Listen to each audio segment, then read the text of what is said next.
La pandémie de coronavirus, les émeutes violentes, les incendies, les guerres et les catastrophes naturelles ont amené beaucoup de gens à considérer 2020 comme une année à oublier. Les conséquences de cette pandémie ont affecté les économies du monde entier et empiré les conditions difficiles dans les pays les plus pauvres. Les mesures visant à contrer la pandémie comprenaient des quarantaines et dans certains cas des mois de confinement. Certaines autorités ont même imposé des couvre-feux stricts confinant les individus chez eux pendant de longues durées. Mais l'un des effets les plus néfastes sur de nombreuses personnes a été le manque de socialisation en personne, ce qui a provoqué une grande solitude pour beaucoup. La solitude a toujours été un problème social, mais le problème est devenu si grave au Japon que le gouvernement a mandaté un ministère de la solitude. Le Courrier international rapporte, afin de limiter le nombre de suicides sur fond de pandémie, le Premier ministre japonais a nommé un ministre chargé de la lutte contre la solitude et l'isolement. La solitude est-elle l'un de vos problèmes ? Si oui, vous pouvez résoudre ce problème, avoir de l'espérance et connaître la joie, le bonheur et le contentement. La Bible nous offre de multiples solutions. L'une des meilleures solutions à la solitude est l'appui d'un ami fidèle. Vous pouvez connaître le chemin de l'amour véritable et la paix. Et il vous faut savoir qui peut être votre meilleur ami. Restez à l'écoute.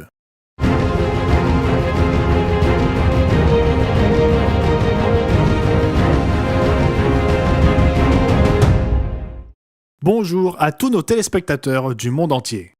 Nous avons tous besoin d'amis. Les interdictions nationales dues au coronavirus ont entravé la socialisation et la convivialité normale.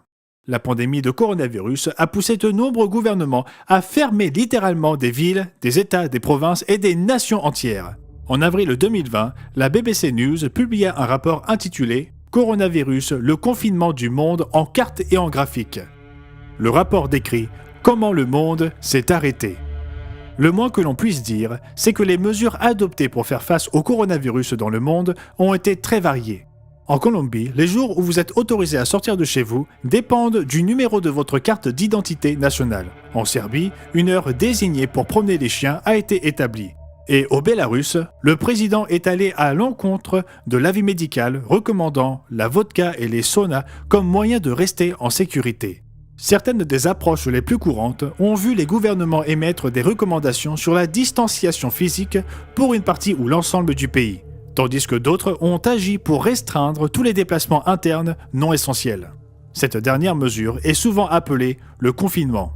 La BBC News a indiqué qu'à partir d'avril 2020, plus de 70 pays avaient établi des mesures de confinement à l'échelle nationale, notamment la France, l'Allemagne, le Royaume-Uni, la Russie, l'Italie, l'Espagne, l'Afrique du Sud et la Nouvelle-Zélande. Les restrictions dans certaines régions ont provoqué un isolement strict affectant la santé mentale de nombreuses personnes. Le Japon, confronté à une augmentation sans précédent du nombre de décès et de suicides en 2020, année de la pandémie, a mis en place une solution radicale pour lutter contre la solitude. Il a nommé un ministère de la solitude. Le Courrier international rapporte « Afin de limiter le nombre de suicides sur fond de pandémie, le Premier ministre japonais a nommé un ministre chargé de la lutte contre la solitude et l'isolement. » Dans l'émission d'aujourd'hui, nous analyserons des principes de l'amitié et d'exemples bibliques d'amitié fidèle et d'amitié infidèle. Nous parlerons également de l'impressionnante révélation biblique au sujet de celui qui peut être notre plus grand ami. Avant de devenir roi de l'Israël antique, David fut oint par le prophète Samuel pour succéder au roi Saül. Vous pouvez lire cette histoire dans le 16e chapitre du premier livre des rois. Beaucoup d'entre vous connaissent les récits de la victoire de David contre le géant Goliath et de ses victoires militaires ultérieures. Le roi Saül devint jaloux de David et il essaya de le tuer à 2 reprises. Mais le fils de Saül, Jonathan, qui normalement aurait dû lui succéder sur le trône, devint le meilleur ami de David.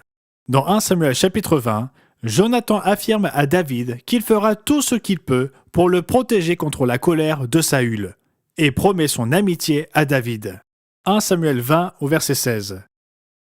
Car Jonathan a fait alliance avec la maison de David, que l'Éternel tire vengeance des ennemis de David. Jonathan protesta encore auprès de David de son affection pour lui, car il l'aimait comme son âme. Ce rare exemple de fidélité, d'amitié et d'affection s'inscrit dans le contexte d'une bénédiction divine. Souvenez-vous de la déclaration remarquable dans Acte 13 au verset 22 au sujet du caractère de David. Puis, l'ayant, Dieu, rejeté le roi Saül, il leur suscita pour roi David, auquel il a rendu témoignage. J'ai trouvé David, fils d'Isaïe, homme selon mon cœur, qui accomplira toutes mes volontés. Pourtant, le roi David savait que son amitié la plus proche était avec Dieu, qu'il avait béni et délivré au cours de nombreuses épreuves. Lorsqu'il fut trahi par son vieil ami Achitophel, David écrivit dans le psaume 55 au verset 17 « Et moi, je crie à Dieu, et l'Éternel me sauvera. Le soir, le matin et à midi, je soupire et je gémis, et il entendra ma voix. » Mes amis, vous et moi pouvons avoir cette même relation de proximité avec Dieu. Comme il nous est dit dans Jacques 4, « Approchez-vous de Dieu, et il s'approchera de vous. » Jacques mentionne aussi que le patriarche Abraham crut à Dieu, et il fut appelé ami de Dieu. Jacques 2, verset 23. Qui est votre ami le plus proche? Au fil des ans, j'ai eu de nombreux bons amis, mais qui est mon meilleur ami? Dieu m'a béni avec une formidable épouse et nous sommes mariés depuis plus de 57 ans. Mais quel élément nous a rapprochés? Nous venions d'un milieu similaire en termes de culture et d'éducation. Mais ce qui a cimenté notre amitié et notre amour est le mode de vie que Dieu nous a appelés à mener. Il s'agit du mode de vie dont nous parlons dans les émissions du Monde de demain. C'est la voie du vrai christianisme. Il existe des contrefaçons de christianisme qui, franchement, ont rébuté certaines personnes qui auraient pu être intéressées par le christianisme biblique. J'espère que vous avez regardé notre émission du Monde de demain intitulée « Le christianisme de la Bible ».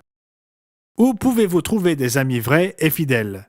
Vous pouvez les trouver dans une congrégation composée de véritables chrétiens qui suivent le véritable Jésus-Christ de la Bible. Fer Sena, un de nos auteurs pour la revue du Monde de demain, nous donne cette perspective dans son article paru dans la série Pour les familles aujourd'hui et qui s'intitule Briser le cycle de la solitude. Qu'est-ce que la solitude? Il n'y a pas de réponse simple, elle peut être causée par un grand nombre de facteurs. Certains ressentent que personne ne partage leurs valeurs, d'autres qu'ils n'ont personne avec qui partager leur vie, d'autres encore que personne ne se préoccupe d'eux. Ces sentiments peuvent conduire à l'isolement et à l'aliénation, ainsi qu'à une profonde tristesse, voire l'abattement, rendant la vie ordinaire bien plus douloureuse que leur entourage ne peut l'imaginer.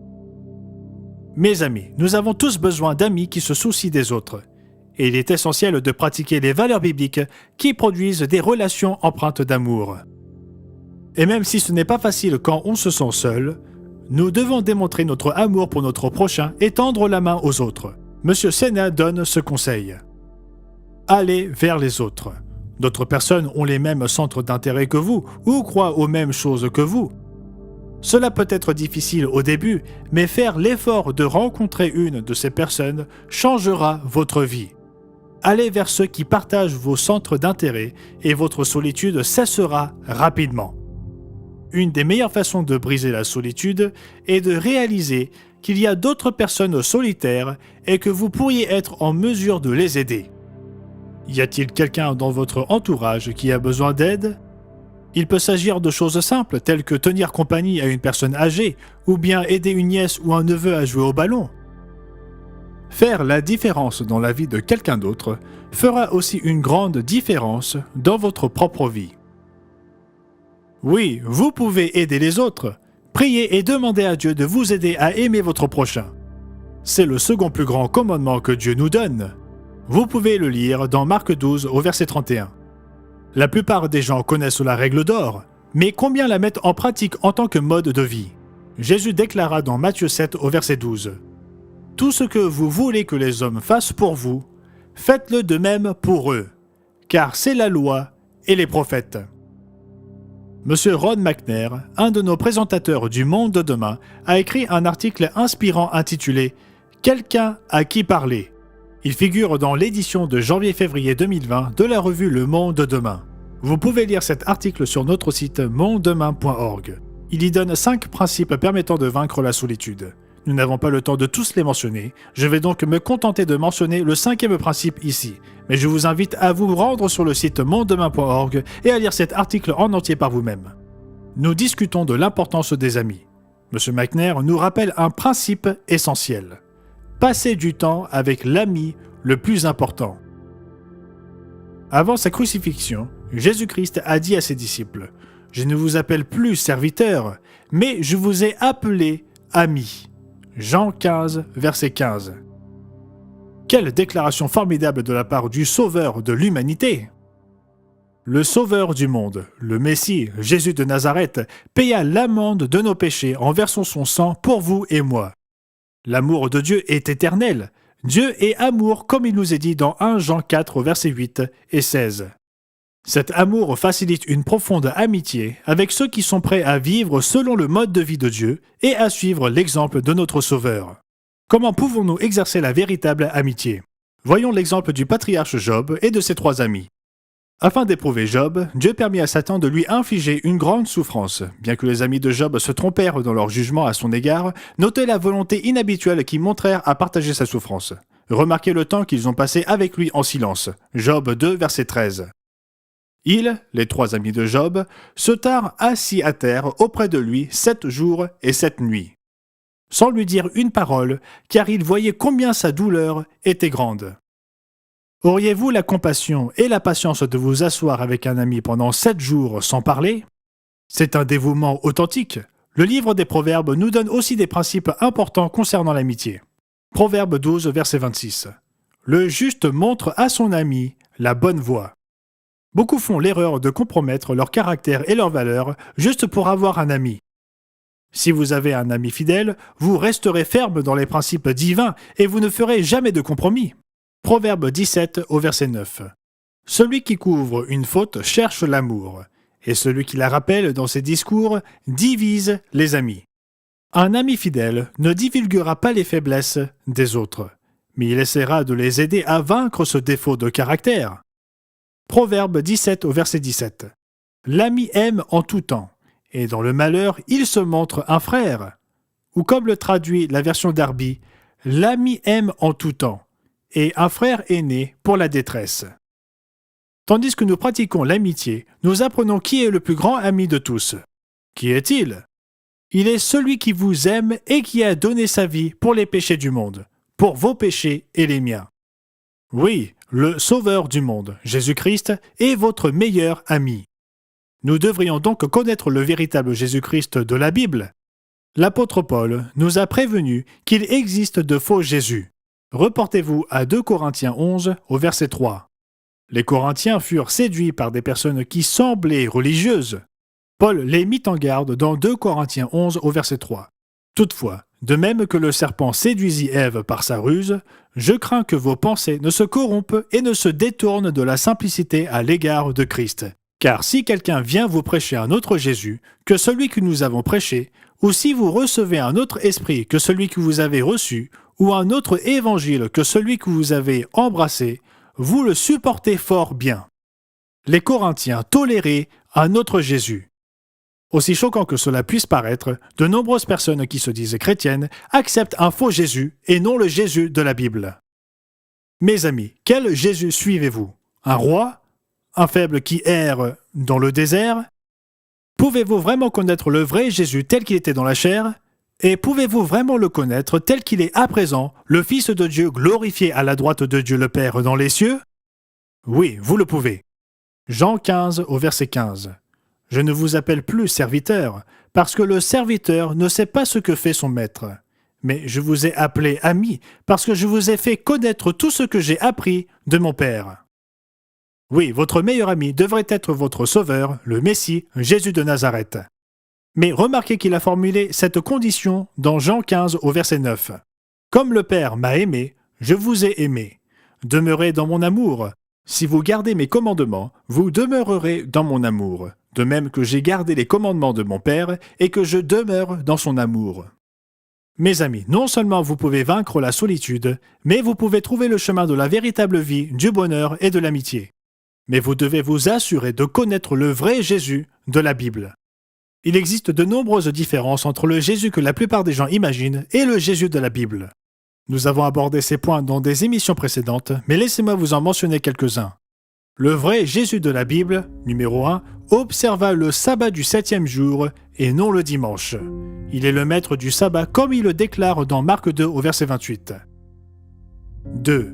Jésus naquit à l'automne, aux environs de la fête des trompettes, en septembre ou octobre, et non le 25 décembre. Il y avait des bergers qui dormaient encore dans les pâturages, Luc 2 verset 8, en automne, pas en hiver. Faites votre propre recherche afin de découvrir quels anniversaires étaient vraiment célébrés le 25 décembre. 3. Jésus enseigna que nous devons observer les 10 commandements, contrairement aux faux enseignements dispensés au nom de Jésus. Lisez Matthieu 19 au verset 17. 4. Jésus observa les fêtes et les jours saints annuels bibliques. Pas des fêtes païennes affublées de noms chrétiens. Notez dans Jean 7 qu'il observait la fête des tabernacles, par exemple. Chers téléspectateurs, je vous encourage vivement de lire le Nouveau Testament avec une toute nouvelle perspective. Lisez ce que Matthieu, Marc, Luc et Jean ont écrit à son sujet. Vous devez étudier cela et connaître le vrai Jésus de la Bible. Vous découvrirez qu'il est bien différent des images traditionnelles qui le représentent à travers le monde. Oui, le vrai Christ de la Bible est vivant aujourd'hui. Mais où se trouve-t-il? Que fait-il? Où se trouve Jésus? Il est au ciel, à la droite du trône de Dieu. Vous pouvez lire au sujet de ce trône glorieux dans Apocalypse chapitre 4. Et vous pouvez lire au sujet de l'apparence glorieuse de Jésus, rayonnante et puissante, dans Apocalypse 1, versets 12 à 16. Oui, le Christ est monté au ciel. Et qu'y fait-il? Le livre des Hébreux est appelé le livre du sacerdoce. Le vrai Jésus de la Bible est appelé notre grand souverain sacrificateur. Jésus est capable de compatir à nos souffrances. Pourquoi? Parce qu'il a souffert dans la chair. Il connaît la douleur, il connaît la trahison et il connaît les tentations auxquelles nous sommes confrontés. Comment le savons-nous? Reportez-vous au livre des Hébreux, au chapitre 4 et au verset 15. Mes amis, vous avez un grand souverain sacrificateur dans le ciel qui vous connaît et qui intercède pour vous. Lisez ceci dans Hébreux 4 au verset 14.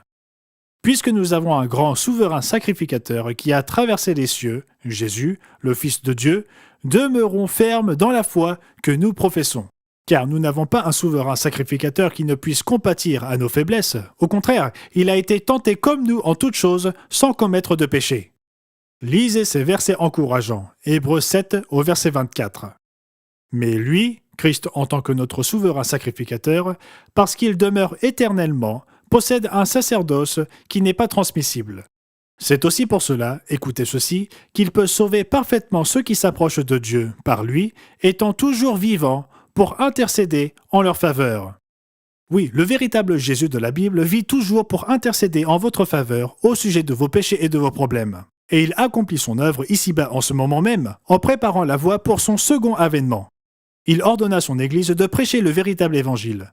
Vous avez entendu cet évangile dans cette émission, mes amis. Le même évangile que Jésus a prêché, l'évangile de l'avènement du royaume de Dieu.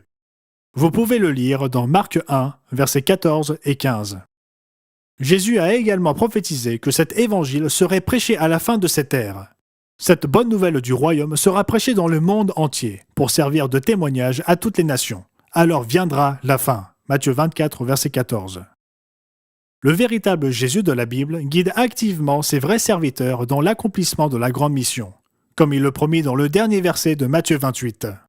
Et voici, je suis avec vous tous les jours, jusqu'à la fin du monde.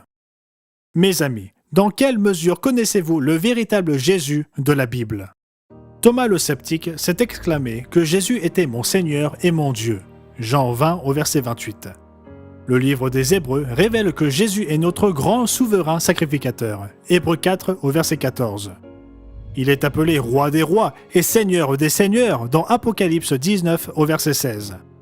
Dans Ésaïe 9 au verset 5, le Messie, Jésus de Nazareth, est appelé Admirable, Conseiller, Dieu puissant, Père éternel, Prince de la paix. Rappelez-vous comment Jean-Baptiste décrivit Jésus. Il dit aux foules qui le suivaient « Voici l'agneau de Dieu, qui ôte le péché du monde. » Jean 1, verset 29. Jésus est aussi le chemin, la vérité et la vie. Jean 14, verset 6. Il est la résurrection et la vie. Jean 11, verset 25.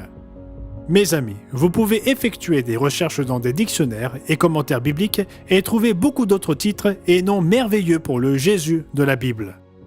Maintenant, regardons une dernière description dans le 4e chapitre de Jean. Jésus révéla à la Samaritaine au puits une information que seul le Messie pouvait lui donner. Puis elle parla de Jésus à toute la communauté. Ils exhortèrent Jésus à rester avec eux. Après avoir écouté Jésus, ils arrivèrent à la conclusion et à la réalité que le monde entier connaîtra bientôt. Jean 4 au verset 42. Il disait à la femme, « Ce n'est plus à cause de ce que tu as dit que nous croyons, car nous l'avons entendu nous-mêmes, et nous savons qu'il est vraiment le Sauveur du monde. » Mes amis, qui est Jésus? Il est le Sauveur du monde. Nous lisons dans Acte 4, verset 12 qu'il n'y a sous le ciel aucun autre nom qui a été donné parmi les hommes par lequel nous devions être sauvés. Le Messie, Jésus de Nazareth, est vivant. Il se prépare maintenant à revenir sur cette terre en tant que roi des rois et seigneur des seigneurs. Ce même Jésus veut devenir votre meilleur ami. Mes amis, nous devrions tous prier comme Jésus nous l'enseigna dans Matthieu 6 au verset 10, « Que ton règne vienne ». Le royaume de Dieu va s'établir sur cette terre. Le roi des rois et prince de la paix transformera ce monde charnel, égoïste et belliqueux en un millénaire de paix et de prospérité. C'est la bonne nouvelle de l'Évangile. Mais êtes-vous prêts? Souvenez-vous que Jésus a dit « Celui qui croira et qui sera baptisé sera sauvé ». Mes amis, si vous avez étudié le baptême biblique et si vous êtes arrivé à un point de votre vie où vous vous êtes repenti et avez accepté le sacrifice du Christ, son sang versé pour la rémission de vos péchés, et si vous avez accepté son autorité sur votre vie, nous vous invitons à prendre contact avec l'un de nos ministres. Nous avons des représentants dans de nombreuses régions du monde. Merci d'avoir regardé cette émission. N'oubliez pas de vous abonner pour ne rater aucune de nos émissions du Monde de demain, et si vous voulez recevoir un exemplaire gratuit de notre brochure « Qu'est-ce qu'un vrai chrétien ?», cliquez sur le lien dans la description. À très bientôt.